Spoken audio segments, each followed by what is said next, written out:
Hello, and welcome, and I am back. I'm going to be showing a big stack of records that I've picked up in various charity shops over the last 5 months. I would say all of these probably date back to about October. Yeah, you don't find good records in charity shops very often these days. I mean, that's kind of a given, really, but if you frequent them as much as I do, you will gradually pick up some absolute gems here and there. This is like 5 months of digging around in charity shops. These records have probably come from about 100 charity shops altogether.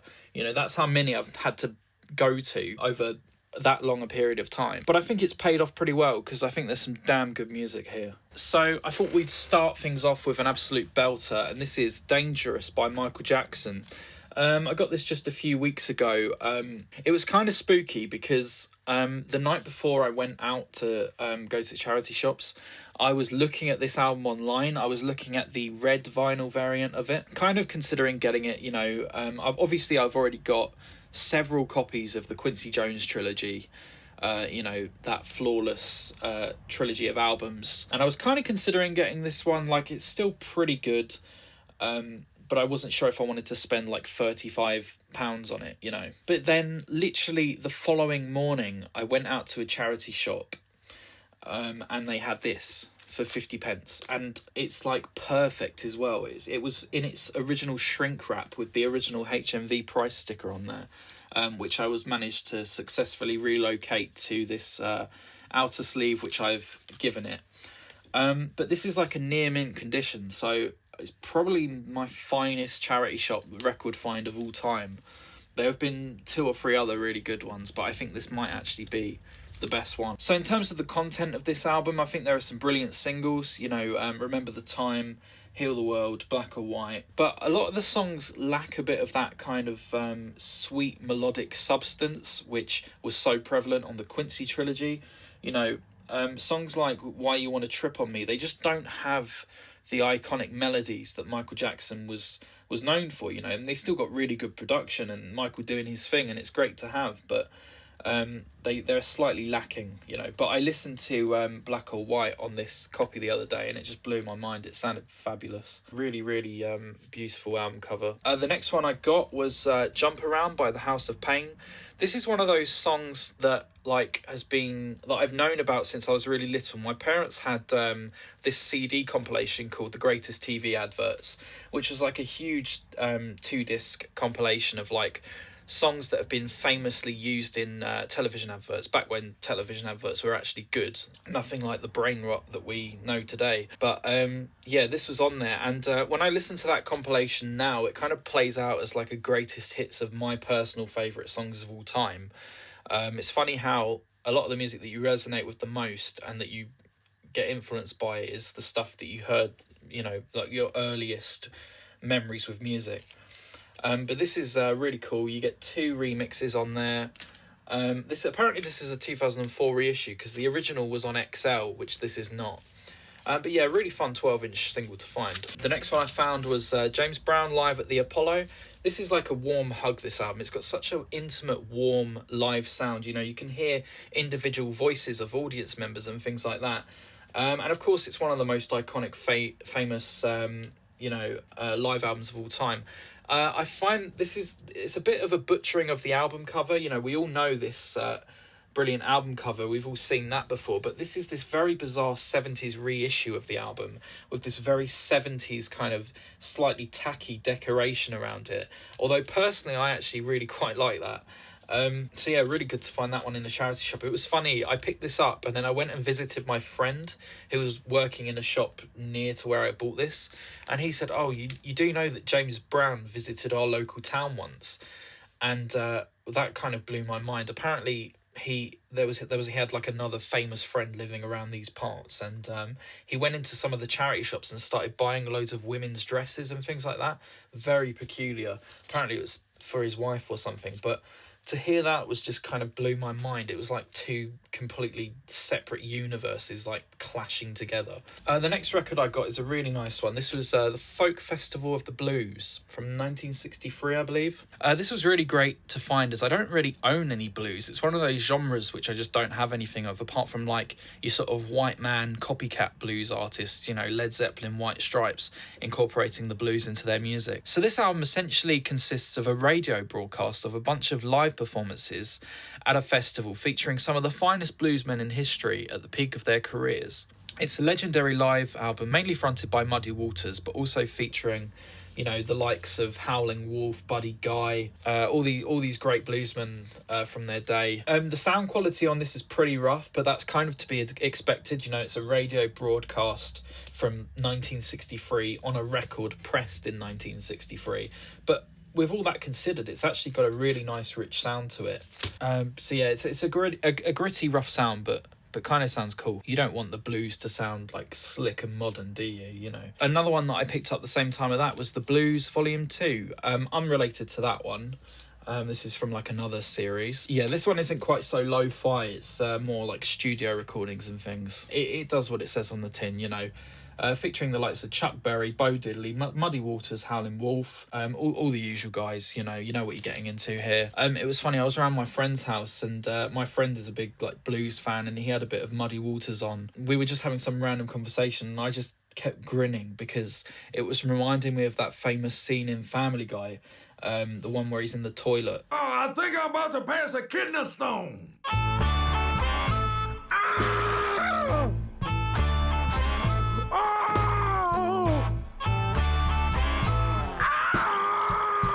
But it was really great to find these two records as a kind of blues starter pack, you know, kind of essential stuff, to really diversify my collection once again. You know, it adds another dimension to the variety of music that I have pressed into wax frisbees. And according to Discogs, these two are actually the oldest records in my whole collection now, as in like the actual physically oldest records. And I find it quite incredible. You know, I very much doubt that the people who pressed those records and the people who bought them originally would have thought that I would be sitting here, you know, 60 plus years later, really appreciating and celebrating these records. It's quite astonishing. Next up I have John Mayall with Looking Back. This is a compilation album comprising of some of John Mayall's solo stuff and quite a bit of the stuff that he did with the Blues Breakers. And the Blues Breakers is quite an interesting group, really. They were kind of pioneers of British blues rock, and the leaders of their game in the 1960s. And a lot of really famous great musicians came through that group who would later become very famous, you know, kind of, you know, people like members of Fleetwood Mac, Eric Clapton, etc. I mean, on this album, for example, you've got John McVie and Mick Fleetwood, Peter Green, all these different guys. It's a brilliant album. I really enjoyed this. This was in one of my most local charity shops. I saw it in there, a couple of quid. I was thinking about getting it, and then I ended up going around my girlfriend's house for Sunday lunch, and her stepfather, who happens to be one of my closest friends, was actually playing this on the smart TV.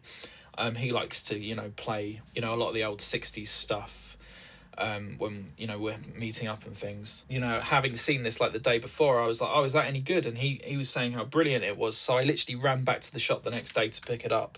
And yeah, I don't regret it. It was great.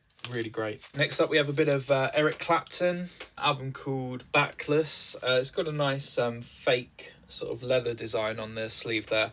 Yeah, this is a really nice kind of soft, kind of bluesy record from the late 70s. Nothing too crazy, too special, but it's a nice relaxing record to listen to. There's a track on here called Watch Out for Lucy, which actually quite reminded me of She's Electric by Oasis. Similar chord progression. The next record I got was Jean-Michel Jarre, the Essential Jean-Michel Jarre. This was a nice little one to find. I quite like his album Oxygen, and it's got some of his best pieces on there. You know, a couple of the tracks from Oxygen, a couple of the tracks from Equinox. Just a few essential tracks. It's a really nice little one to have up there with Oxygen. The next one I got was Billy Joel, An Innocent Man.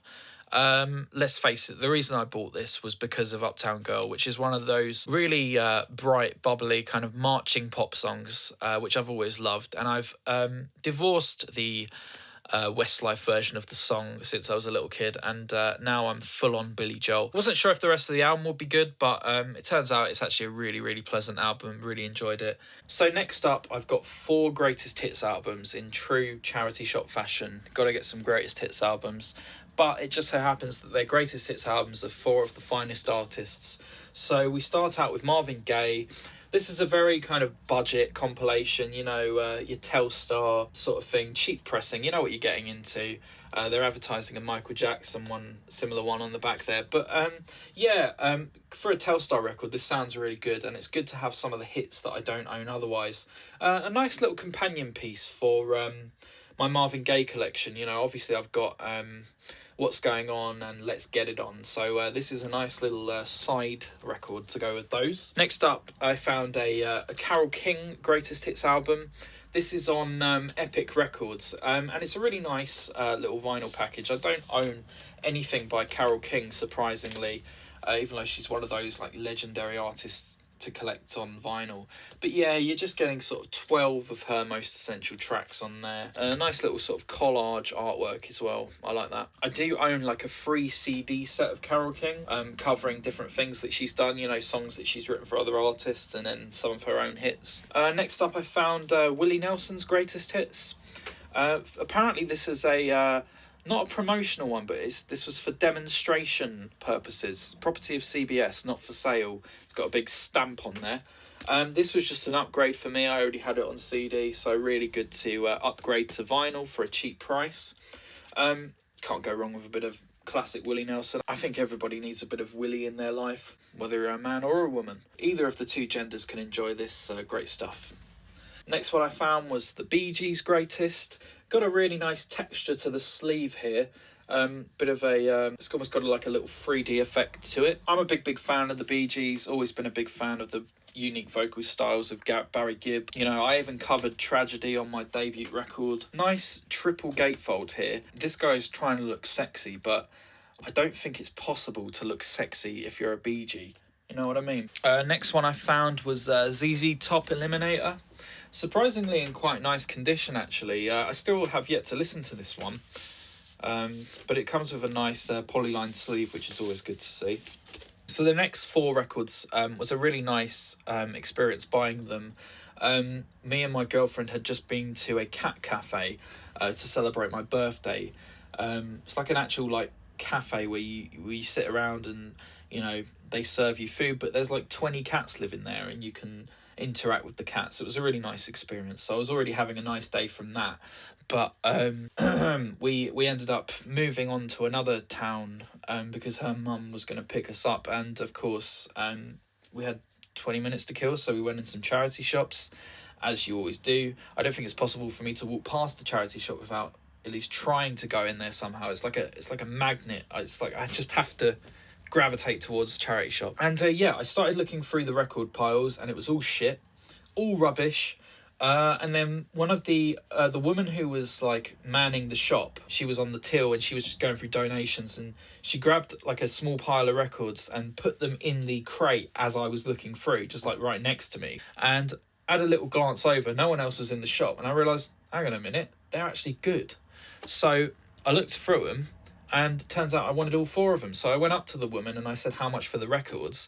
And she like instantly looked nervous, and she was kind of like, they're £1, but that doesn't mean they'll always be £1. And I bought all 4 of them for £1. And I think she must have kind of clocked that the 4 records she put out were the 4 records that I bought, that they were the only ones there that were actually good.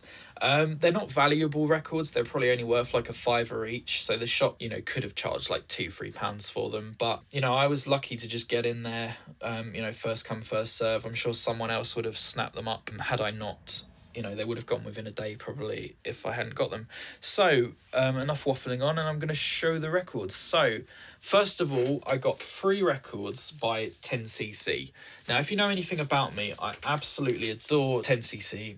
Specifically the first 4 albums, when, you know, both Graham Gouldman and Eric Stewart and Godley and Cream were all in the band.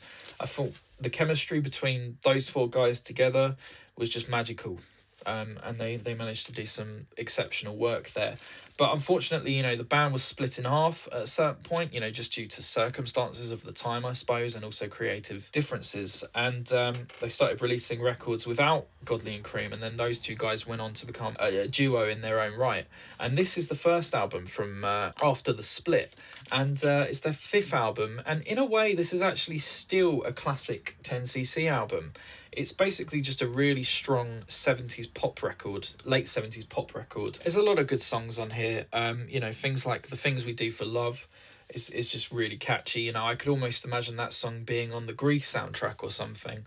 And not to mention that this album cover is one of the finest Hypnosis album covers that they ever did for 10cc. So I think this is probably an essential purchase, even though it's not one of the first four albums. I do like that a lot, even though it's a bit strange that this fantastic four-piece became a duo. So yeah, that was really good to pick up for £1. Now, these other two albums are a slightly different story. These albums are, Bloody Tourists and... what's this one called? 10 out of 10? These albums are real mixed bags. You know, there's some absolutely fabulous pop stuff on here, but there's also just some kind of dumbed down tracks, which really don't do a lot for me. But I think I will be keeping these in the collection, at least for now. You know, I love this band. I love the album covers, and I can just listen to the tracks that I like. An example of this would be like 10 out of 10, you know, it opens with the track Don't Ask, which is an absolute belter. And then you've also got, you know, beautiful tracks like Lying Here With You and a few other nice ones on there. Yeah, they're all right. They're just kind of mixed, really. So yeah, nice to get those for just £3. And the other one I picked up, fourth record from that lot, was an album by the Alan Parsons Project. I've only listened to this once, but I remember it being very, very good. I do love the artwork concept for this. Really nice 70s artwork. It's kind of Pink Floyd-esque. Also kind of reminds me of the movie Videodrome, if you've seen that. Yeah, need to spin this again. Need to get into the Alan Parsons Project. Of course, we all know Alan Parsons as being like a legendary studio engineer working on Pink Floyd and things like that. So the next record I got was one in Oxfam. I don't pick a lot of records up from Oxfam because it's usually grossly overpriced. I was talking to the YouTuber Carl Tweed recently in the comments section, and he recently did a video talking about how horrendous a lot of the prices for records in Oxfam are. But anyway, I got this Paul Simon Greatest Hits album for $1.99, which was very reasonable actually. This is Neogations and Love Songs, or as I like to say, Neogations and Love Songs, in that like ultra New Jersey Paul Simon accent. This album covers a lot of hits from 1971 when he began his solo career all the way up to 86 with Graceland. I suppose this album is sort of capitalising on the success of Graceland. You know, an artist makes a load of money, let's make a load more money by, you know, scooping up all the hits and pressing an album out of it. But it sounds wonderful. I already own the earlier Paul Simon Best Of album, Greatest Hits, etc., which is kind of like one of my favourite albums of all time in a way. It's sort of a string of singles from the early to mid-70s, which are like kind of my favourite string of singles from any artist ever. So essentially you get quite a lot of the tracks from that on here, sort of jiggled about in a different order. But then, of course, you also get the later period, you know, the period of the late 70s, the early 80s. I don't have any albums of his from that period, so it's good to just get a few tracks. And then, of course, you've got some of the singles from Graceland. So this is a really nice sort of anthology album of sorts. And it's in absolute pristine condition as well. Really good find for £2 there. You know, why not have those great Paul Simon tracks, you know? Why not have them again, you know? Next up, I picked up Dave Brubeck's Greatest Hits. To be honest, I picked this up because of Take 5, you know, the only one that basically most people know. But yeah, I haven't properly gotten into this, but I do like the label, the old CBS label on there. So the next few records are quite exciting because I found a few Kinks records. Nothing crazy, but they're pretty nice in my opinion. I found these two, which I really like the look of. Kinda Kinks and Sunday Afternoon. These albums were released on the Marble Arch label, which was like a budget offshoot of Pie Records, the main record label of the Kinks. But ironically, I actually kind of prefer the Marble Arch logo to the Pie Records logo. But I really like the aesthetic of these records. They've just beautiful records to look at. There are a lot of like modern posters that people create and sell on Etsy. I've got a few on my wall. The style of them is very similar to this. It's very tasteful and classy. The title of the album, the Marble Arch logo, beautiful big photo of the band looking great. You know, with Kinda Kinks, this is actually a full album. I think part of the thing with the Marble Arch label is that they would cut a few tracks. You would get a few less tracks than what you would get on a normal album, and that's what made it budget. I don't know if the manufacturing was cheaper or the audio quality was worse or whatever, but these feel and sound really good, actually. With this one in particular, Kinda Kinks, you get the full album, and I actually really prefer this album cover to the original Kinda Kinks album cover, so it was pretty awesome to find. I love the composition of the photograph, all the guys wearing great clothes of the time, you know, the sort of blurred out, very green, beautiful summer background. Sort of looks like some kind of palace in the background there, just blurred out. It's really nice. And then also Sunday Afternoon, which is like, I believe it's a compilation, but you've got some of the most classic Kinks tracks on there. And I've listened to these and they do sound really nice. So awesome charity shop finds. And there was also just one more Kinks record in there, Lola, which I believe is another compilation. This particular pressing is a bit of a controversial one, actually, because it's got like electronically simulated stereo, where they've tried to mimic the effect of stereo by taking a mono recording, putting a bit of reverb in the left channel, maybe a bit of compression in the right channel, and tried to mimic the stereo sound. Very peculiar. There's a lot of people complaining about this record on Discogs, but for the most part I thought it sounded okay. But You Really Got Me Now sounds very weird, you know, with the reverb in one ear, so that one doesn't really work. But yeah, not a bad record, and I love the photograph that they used on here. It's just deliciously 70s in the tone and the feel of it, and I always thought this guy over here looked very, very cool. They've got 5 band members at this point. This must have been in the early 70s when this was pressed, 71, something like that. So the next one is pretty interesting because it's kind of rare. It's Elton John with Star Gold Superstar. This is a box set compilation of the first 10 years of Elton John's recording career. And it comes over 4 discs, you know, divided into 4 parts. So you have the first disc is the early years, then you get Elton Rocks, you get Moods, and you get the singles. This is quite rare. This is a German box set. I don't think it was released in any other regions but Germany. Doesn't seem to be many of them floating around. It's quite rare, but it's one of those bizarre things that's like rare but not desirable, because most people either don't want it or they don't know about it. Picking this up is pretty cool because I don't think I really need to buy any more Elton John after getting this, you know. It picks out some of the greatest tracks from the albums, you know, all the greatest singles in this glorious package, which feels awesome and looks awesome. All the records are immaculate, and it's got a cool image on the main sleeve there. So yeah, a really nice find. Next up, we got a few 12-inch singles. We've got The Power of Love, Huey Lewis and the News, officially Back to the Future licensed. This is one of those irresistible, cheesy 80s bangers. One of those classic guilty pleasure songs, and it really works as a 12-inch. I listened to the extended mix of this song, really liked it. Really liked the way that all the instruments gradually build, you know, in that sort of typical 12-inch mix style. I really liked it. I thought it really worked. Next up, we got a bit of Wham with I'm Your Man. Haven't listened to this yet. Going back to 10cc, we've got a bit of Godley and Cream with the 12-inch single for Cry, produced by Trevor Horn. Really nice. We got a bit of Madonna with Papa Don't Preach, the extended version apparently. Just comes in a generic 12-inch single case. Getting to the last few now. I found a Now That's What I Call Music, another one to add to my collection. This is Now That's What I Call Music 4, one that I didn't have yet, but it's immaculate condition. I've managed to collect about 10, 11, 12 original Now LPs in really good condition.